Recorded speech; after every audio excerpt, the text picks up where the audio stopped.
Mag-isa na lang ngayong nagbabantay sa pinag-aagawang Scarborough Shoal ang search and rescue vessel ng Philippine Coast Guard. Katapat ito ang ngayon 3 na surveillance vessel ng China. Pansamantala kasing umalis ang BRP Gregorio del Pilar ng Philippine Navy para kumuha umano ng supply ng pagkain at langis. At mula sa Zambales, saksi si Rafi Tima. Sa gitna ng standoff sa China, pansamantalang nilisan ngayong gabi ng BRP Gregorio del Pilar ang Scarborough Shoal. Pero ayon sa ating Department of Foreign Affairs, hindi raw ibig sabihin yan ay umuurong na ang Pilipinas. Kukuha lang daw ng supply ng pagkain at langis ang BRP Gregorio del Pilar sa Poro Point sa La Union at babalik pa muli sa Scarborough Shoal. Ito ang dahilan kung bakit sa pag-alis ng barko ng Philippine Navy ay nag-iwan ito ng kahaliling search and rescue vessel ng Coast Guard. Hindi raw nangangamba ang gobyerno ng Pilipinas kahit pa may iwan ang Coast Guard vessel kaharap pa ngayon 3 ng surveillance vessel ng China na pumitigil sa pag-aresto sa 8 Chinese fishing vessels na may kargang giant clams, corals at paging buhay na pating.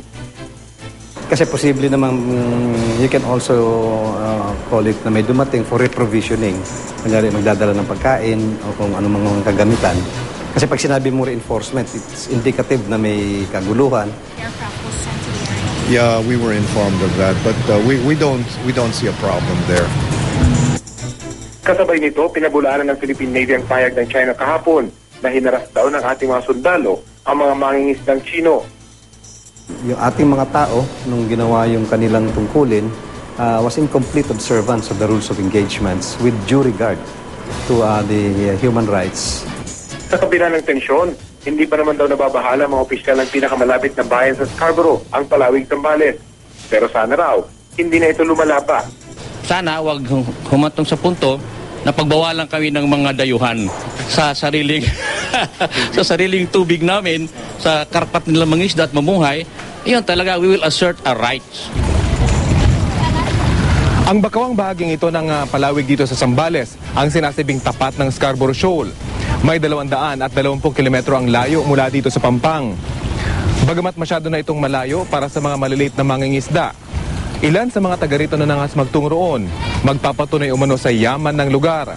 Dahilan ayon sa aking mga nakausap, para sa Jane ito ng mga dayuang mangingisda. Noon pa man. Mula sa Palawig, 12 hanggang 15 oras ang biyahe papuntang Scarborough Shoal gamit ang isang malaking bangka. Isa sa mga nakapangisda na roon, si Mang Fidencio. Ang daming isda talaga. Sa dami wala akong pagparisan dito na nakita na kasi mula ng kabataan ko dito sa Garita. Pero noon pa man, kahati na raw nila sa pangisda mga dayuhan tulad ng mga Chinese at mga Taiwanese. Kailanman niya ang mga pagkatagpong ito ay hindi naman nauuwi sa tensyon. Mababait din sila at kung nawawalaan kami ng tubig, pwede kayo manghingi sa kanila. Sa kabila nito, may apela mga Pilipinong mangingisda na aking nakausap. Kung mayroon tayong pagkakataon na ipagbawal sa ibang bansa dahil higpitan na nga ang kwan, ganun lang gagawin. Mula sa Zambales, ako si Rafi Tima, ang inyong saksi.